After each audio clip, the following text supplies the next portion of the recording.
onda krenemo sa challenge-ima. Sada je jako kasno noći i ja baš jako kasno, ne znam koliko sati, ne znam ništa, ali to je to što ja bih da kažem.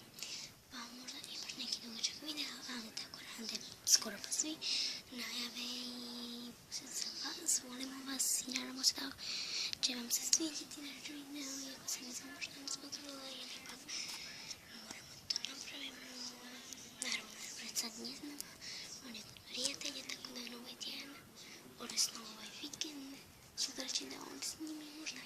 I stanat ćemo, pa ćemo svaki dan da snimamo jedino kad ne da vremena, nekad po vikendima, ali i po onim godišnjima, praznicima, zimskim i tako.